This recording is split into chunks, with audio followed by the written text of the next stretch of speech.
All right.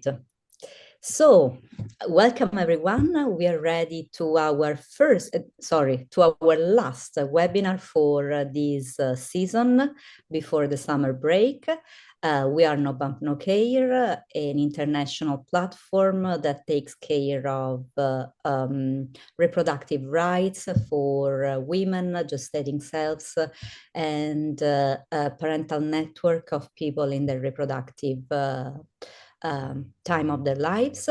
We have also a stellar network of people working in different areas, philosophical counseling, psychological development for children, lactation consultants, and so on. Today, we are very, very lucky to host the webinar of Emanuela De Bellis. She is one of our network, so we're very happy to do things somewhat at home. The Italian kicks in here. Dr. De Bellis is a licensed psychologist and psychotherapist specialized in health and wellness in childhood and adolescence. She collaborated with the Bambin Gesù Pediatric Hospital in Rome in the neonatal area and with different child neuropsychiatry services. She offers individual sessions of psychotherapy for children and adolescents, clinical assessment, parental support and counseling, music workshops with the ORF method. She also organizes artistic expressive workshop for personal awareness, interpersonal relationship, and mother-baby relationship, and so much more, because I have the luck to know Emanuela in my personal life. So you can't imagine how much she does for the well-being of children, and not only. Anyway, today, Emanuela is going to present on the importance of being a spiderweb. So the floor is all yours. Thank you for being here. Thank you so much, Susie. And thank you for this occasion to talk about something very important in the panoramic of motherhood. Today, we're going to explore some of the challenges new mother face during this profound life change that is motherhood. Our point of view is based on a biopsychosocial approach, which views health as a condition of mental, social, and physical well-being. So not only as an absence of diseases.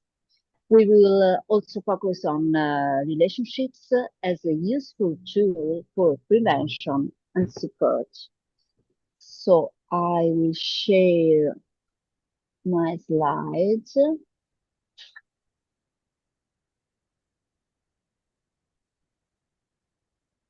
Yes. Perfect. Yes, okay. I want to start by talking about a quiet but profound revolution that has some way reshaped motherhood over the last century. Not so long ago, becoming a mother was seen as a fated biological process. But in the 20th century, women started to fight for the right of sexuality without motherhood. The right to choose not to be a mother if they didn't want to be. They gave birth not just from biological necessity, but from maternal will. So the baby becomes the product of the maternal will and becomes the son of the word of the mother as of the flesh. A move from purely physical creation to something more intentional, perhaps more intellectual, more spiritual. The idea of conscious motherhood was born. Later, biotechnologies dramatically expanded these possibilities. Today, we can become mothers without a husband, without a partner.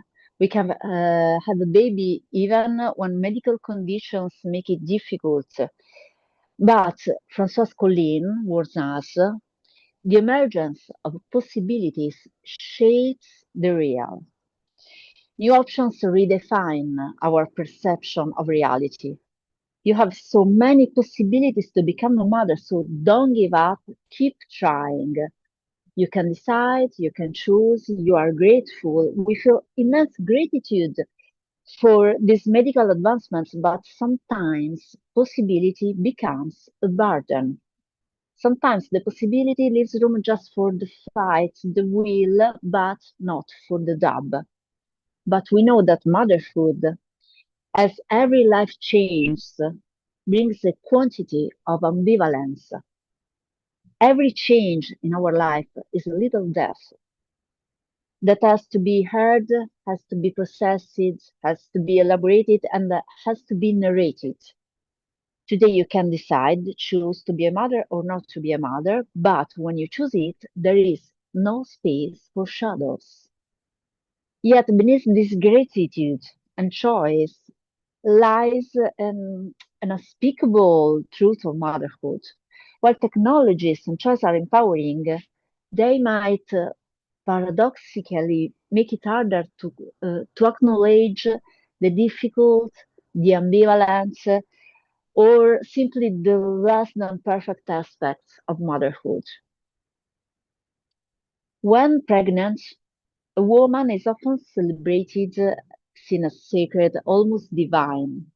The world bows down where she passes by. Many small and big rituals accompany her path. The announcement of the birth to the partner, to the family, to the friends, the baby shower, preparing the baby's room.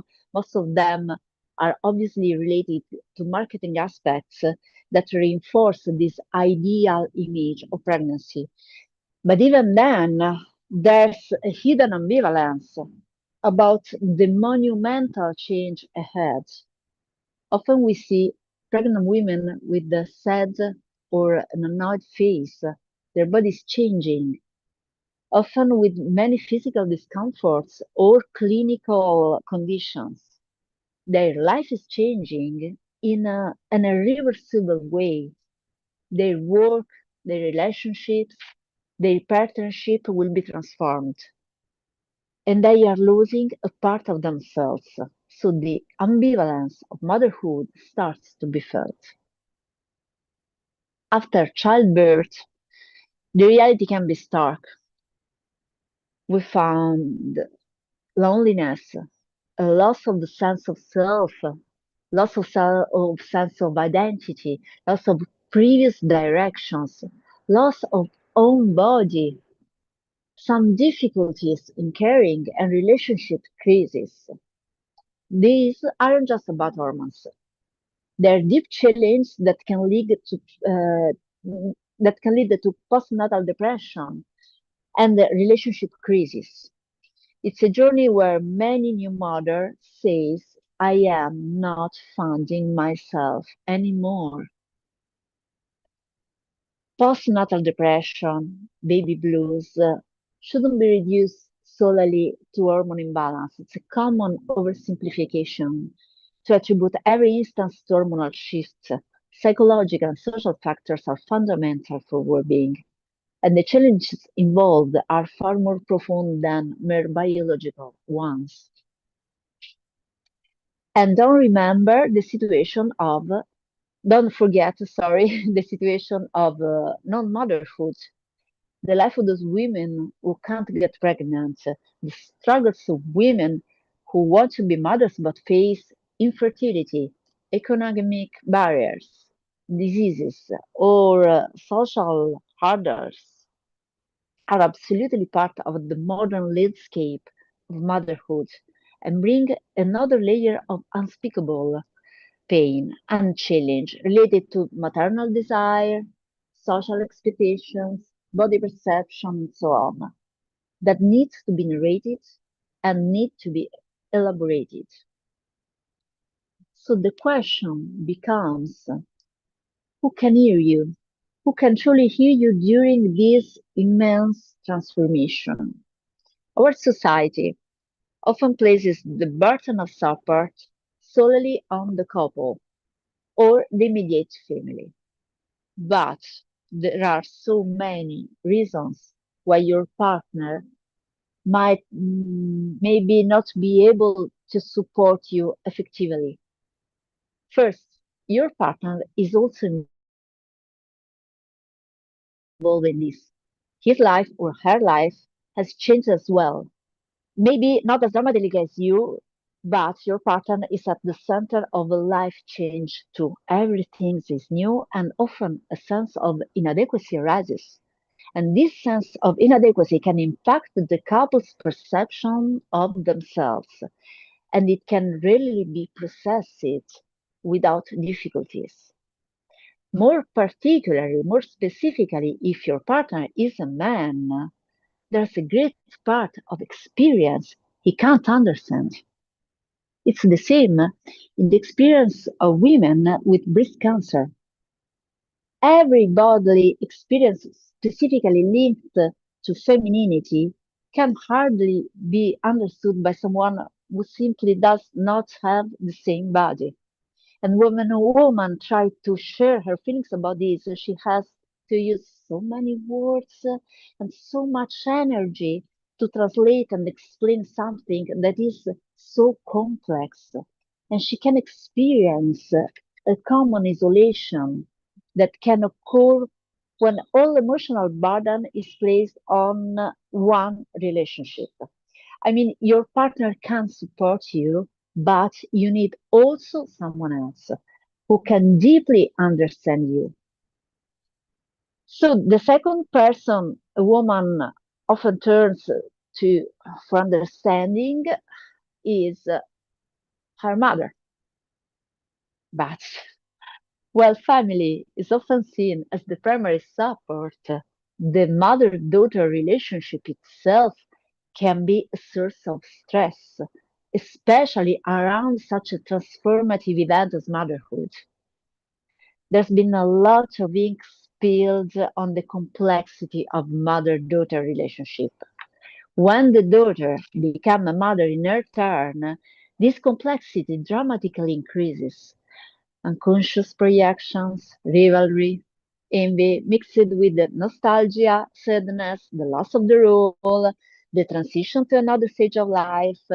Your mother is involved in another life change. In most cases, it will be very difficult to express your ambivalence while she is so overwhelmed in her turn by her ambivalence. Traditional family support might be insufficient or even detrimental. We need to move beyond the solely family focused approach to supporting new mothers and women facing fertility challenges. This family-centered mentality robs us one of the basic fundamental source of help, peer-to-peer support. Scientific studies clearly show that peer networks significantly reduce stress. They provide essential emotional support, practical advice, and a vital sense of community, improving overall well-being. Scientific evidence on the effectiveness of peer-to-peer support show us, for example, that peer support has demonstrated effectiveness across various critical life phases and health challenges, including mental health, chronic conditions like breast cancer, and maternal health. Peer support is particularly effective for people in vulnerable conditions, such as those from culturally and linguistically diverse backgrounds. Peer supports enhance social connections, emotional well-being, coping mechanisms like self-esteem and adaptive behaviors, and provides a safe space for sharing experience without judgment. It can also improve self-efficacy, knowledge, and skills for self-management. Studies show peer support can significantly reduce the risk and symptoms of postpartum depression. offering emotional, informational, and practical assistance. Peer group counseling effectively reduces stress related to infertility and improves marital satisfaction for women undergoing fertility treatments. Last but not least, peer support can reduce healthcare costs by decreasing emergency room visits and hospitalizations. Peer network is a fundamental support for human growth and well-being. This spiderweb, this interconnected net, is what truly holds us, supports us, and saves us through the profound journey of parenthood. So let's see how we can build our spider web and what characteristics these peer groups should have. First group of pairs is the group of moms. It's so vital. This is the kind of group for many reasons. It offers you many tools you can use to navigate motherhood. For example, mirroring, seeing your own experiences reflected in others, validates feelings and reduce isolation. Giving voice to unspeakable, these groups provide a safe space for the unspoken realities of motherhood. Humor is one of the fundamental coping strategies. Sharing a law about common struggles is immensely therapeutic. And last but not least, practical help is essential. Peer groups often share tips, resources, and even direct support. So, where can you find your spider web? First, ask to the hospital.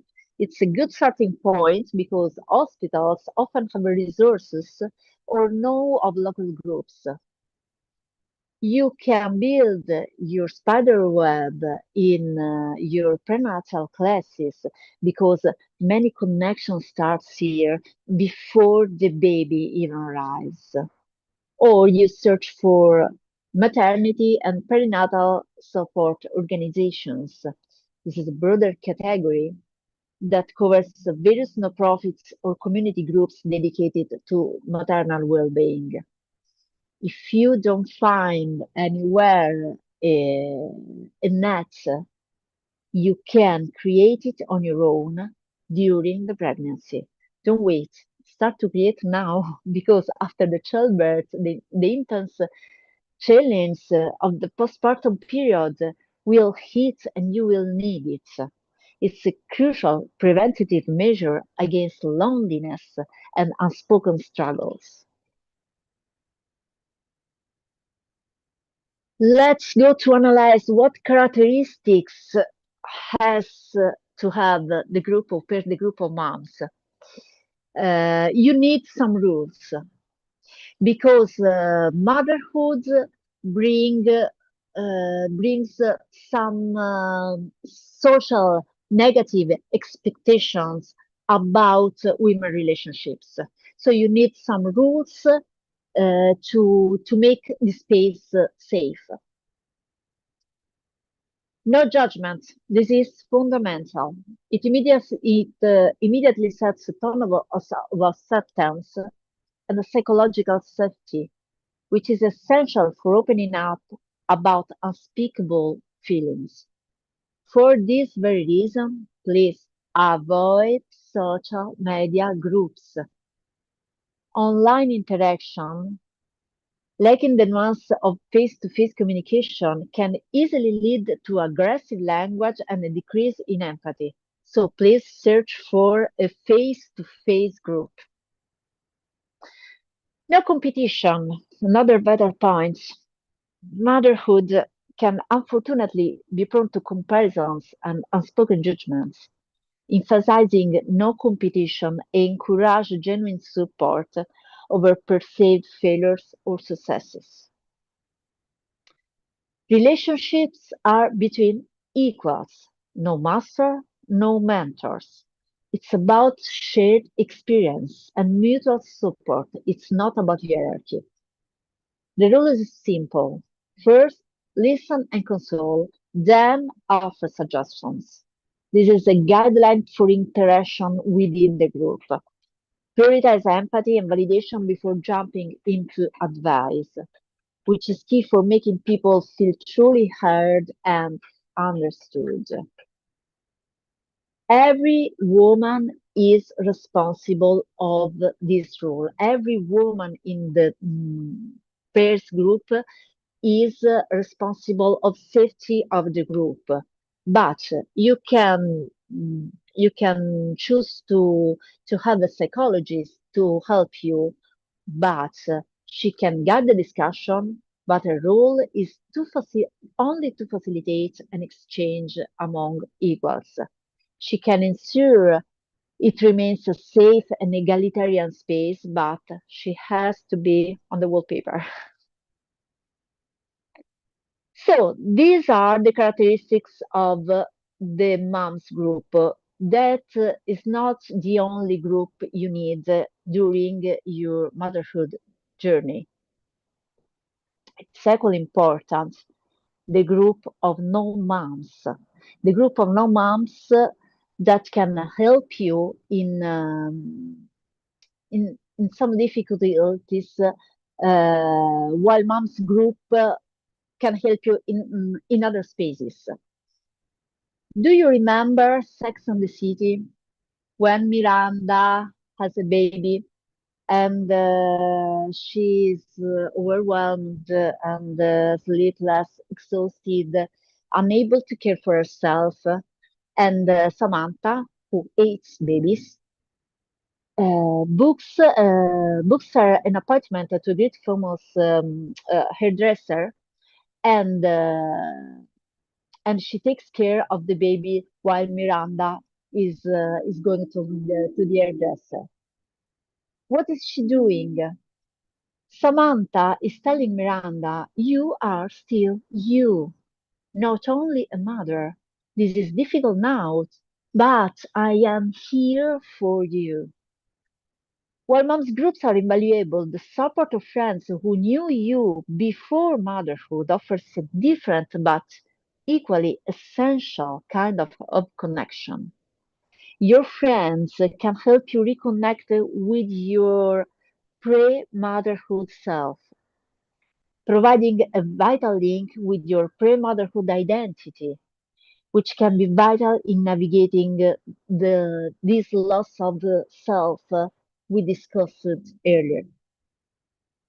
The key is ask their help already during the pregnancy, so you'll be sure they'll find you when you will need. So we have analyzed what a woman can do to build her own spider web. But ultimately, as professionals, what can we do to help new moms, to help new parents? Sophie Marinopoulos tells us that the emotional well-being of expectant parents is a collective responsibility. Professionals must emphasize and encourage peer-to-peer help, making social support a priority. If you are a doctor, if you are an obstetrician, if you're a nurse, if you're a psychologist, you have to make the social support a priority. Encourage expectant parents to find a net. Include information about the importance of the social net in your pregnancy information kit because it is as important as information about sleeping or breast milk. If you work in an hospital, try to create spaces, physical spaces, which foster significant encounters with others and promote and spread peer-to-peer programs in your workspace, even in collaboration with external organizations as a maternal non-profit organization. if you're a psychologist like me, you need to move beyond individual therapy, facilitating group support that focuses on listening, creating shared projects, and building online communities. Individual psychotherapy is not enough to support a big life change. Every psychology is first and foremost a social psychology. It has to be a social psychology because no woman is an island. Here is a model for psychologists, for groups, for create group support, facilitate an exchange among equals. Do you remember? Be on the wallpaper. The psychologist acts as a guide, not as a leader. Don't focus on psychopathology, but on interpersonal listening. This is crucial for fostering an inclusive, non-clinical, and empowering environment. It shifts the focus from fixing to connecting. Susie, do you want to? No, sorry. One important one important action you can do is create artisanal, creative projects and events that new moms can participate because in this way you can create a community. Ask to them to propose and lead a workshop. Move beyond just talking to active engagement. Shared creation, empowering mothers to take leadership roles, further building community and self-esteem. And create a community chat where new moms can talk to each other without you. It's a practical and accessible way to extend the peer network beyond physical meetings. So, at the end of our presentation, we talk about what women can do to build the spider web and what can we do as professional. But let me underline that the work of professionals with pregnancy and childbirth is crucial to welcome all the feelings of expectant parents. But it can't be enough without a collective mind that supports the moms and the entire process of childbirth. Sophie Marinopoulos tells us we need to be here for all mothers, just like a spider web, which seems delicate but is incredibly strong and resilient. Our community of peers forms a vital net of salvation. It's a structure built on connection, understanding, and mutual support, ready to catch us at every step of this incredible journey. Let's work together to weave this essential web for everyone. Thank you. Thank you so much. This was fantastic. Yeah, I took lots of notes. Maybe I Yeah. will ask you later on to pass on your slides. I mean, there were so many points that I found personally and scientifically valuable. Um, it's unacceptable that hormones are still considered the chief cause, Crazy. of It's everything. crazy. It's a dismissive way.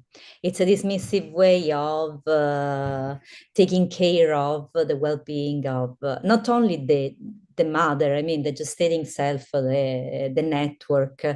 And I mean, it's absolutely true. We have a couple-centered way of tackling the problem. So somehow we know, as you properly cited, Marinopoulos, that it's the responsibility of the society to take care of the well-being of expecting parents, but the way in which we do it is to blame hormones, hormonal changes, without even considering how the woman is feeling. I mean, yesterday I had a client and she said, the doctor told me that I'm depressed. I said, whose doctor that is? A gynecologist. Yeah, Uh, did he, it was a man, do tests? I mean, how did he arrive at this conclusion? How does it make you feel receiving a diagnosis like this? And of course, she felt bad, she felt unseen, and she has to cope with so many things. yeah, So yeah, it's really a dismissive way to say, okay, either is this or yeah, you're in a bad marriage, or the couple is not doing enough, you don't have enough support, and yeah. So the point you bring up of having building a spider web is essential, absolutely yes, essential. And yes, yes, another yes. aspect I loved of your presentation was behavior of media, because in all this void and loneliness, the easiest place where you go to are social media. So yeah, the forum on social, on Facebook, TikTok, the Instagram, where the sense of anonymity becomes even more dangerous, because Yeah. then any judgment can be released, anything is possible. Yes, yes, yes, yes, yes. And How you to are talking cope? about Oh, the need to some political transformations. We exactly. do not have anymore the third space, the space that is not the home, not the work, but a third space in which you can meet someone else. The street, the third space. What's sociologists name as third space. But even if in any city it can be built, we do not have time Exactly. to walk through the city and meet Hmm. citizens and meet women and talk about what's happening to us. Hmm. It's, it's the point in which psychology and philosophy need the politic to help any reflection. Hmm. Because without a political transformation, Paul Preciado on a convention says that any politic can be valid if don't put the entire birth process at the center Oh, of the life of the country. At the okay. center, Uh-huh. it can't be in the border. Hmm. I totally agree. Yeah.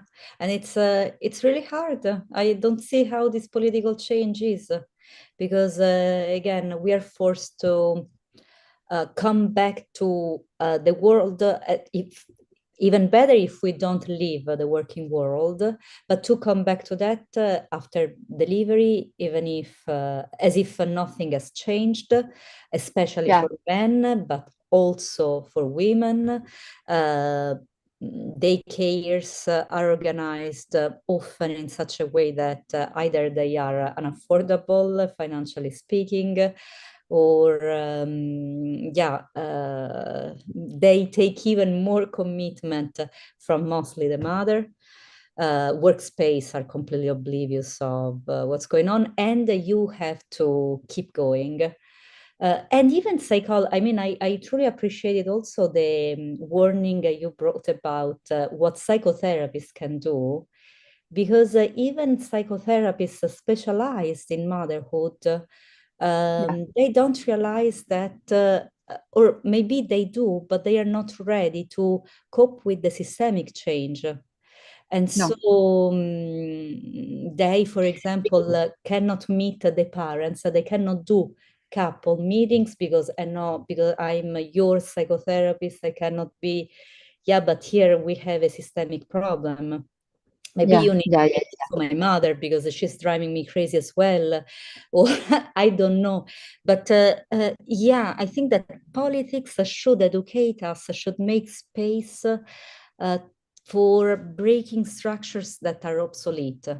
I mean, it yeah. might have worked before, but now we are But now, no. more caring, hopefully, Yeah, and accordingly, we need more care for yeah, for this process. yes, yes, yes, yeah, And yes. in your private practice, do you see any effect of this when you meet children or the mothers? I find often a sense of isolation Mm, felt by mothers that even in enthusiastic mothers, mhm, those kind of mothers that works and have children and organize mhm, workshops for children in the garden. But when they stop, when they fall, their sense of isolation is really immense. And they can't find a way to express mhm, this stress because none of them no none of them can express it to her husband, to their husband. mm, mhm, Never, never. mm. Because even in progressive communities, in ecologist communities, in alternative organization, the role of the mom is always centered on the children. But there isn't a Mhm, community mhm, will to grow up the children. The mhm, children are of the moms mhm, because are of the family. mhm. The family-centered culture is capitalism. The Yeah, babies completely. are of that family, Mhm, and you can lead. You have to lead a community, but you have to grow up your children alone, mhm. Yeah, and it's hard work, very very hard work, yeah. and sometimes. It becomes a feel of rage against the baby, the son, Partner. the daughter that is unspoken again. So it grows up, and then when the baby become a pre-adolescence, it explodes. Ah, ah. Yeah, yeah, It yeah, yeah. explodes on the part of the Very, mother or the child or both? oh, Ah, so it's both, against each both. other. Mm, Yeah, yeah, yeah. Yeah, yeah, yeah. mm. The maternal rage is a theme that I'm exploring now. I mean, the notions of maternal rage, matrescence, combative motherhood, intensive motherhood. I mean, Yeah, uh, it's crazy because we've been talking about this since the 60s, late 60s, and still yeah, these are notions that even if you are working in philosophy, you don't become familiar with unless you do feminist philosophy. Um, uh, it's crazy. I mean, some philosophers the created difficult. categories, but still we don't have them in You our are talking life. about the difficult to think that a woman is a subject even in motherhood. This Yeah, is the yeah. problem. This is impossible. Yeah, yeah, yeah, yeah, yeah.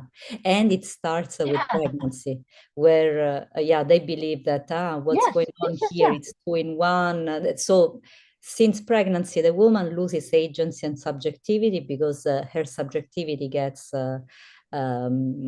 sucked up by the growth of this Yeah, baby, and then the care is on the baby, which is okay. I mean, it's important that the baby receives care. Maybe obviously. both or the triad even can Yes, receive care. yes. We can arrive even beyond. Yeah, so But getting it is linked to the fact you mentioned about the hormone imbalance, fantastic. because Yeah. you Yeah. think the mother as a machine, so Mhm. there's some chemical aspects we can solve. Mhm. You forget that Exactly. she's a person. She has Mhm. mental aspects, psychological aspects, social aspects that you can. Absolutely. Mm, Absolutely. Yeah, we're still in the Cartesian dualistic way of treating the body. The body is a machine. This machine got broken, most probably with hormones. So let's give a yeah, pill, fix everything, and you have to go. Hence, the frustration, the growing frustration of those women who might take, who might undergo hormonal therapy and still things don't change, and they think they are just crazy. You know yeah, how often. yeah, yeah. What do we do? I mean, I'm very grateful for the job you do. I know how much you spend yourself in making things better. It's a long run. Yes, it's long run. There are so many things to do. Yeah. But anyway, I don't see any question here on YouTube or on Zoom. Okay, Um, okay. I thank you so much for your time. I know that in Italy is extremely hot now. Thanks for Yes, very, very hot. this time to be with us. As I said, we will restart the webinars on August 22nd with another very interesting talk from Laura J. Nanni on the lived experience of childbirth and the biomedical model of maternity. So we'll keep Ah, coming back okay, onto okay. the topic. So thanks again, Emanuela, for this wonderful talk.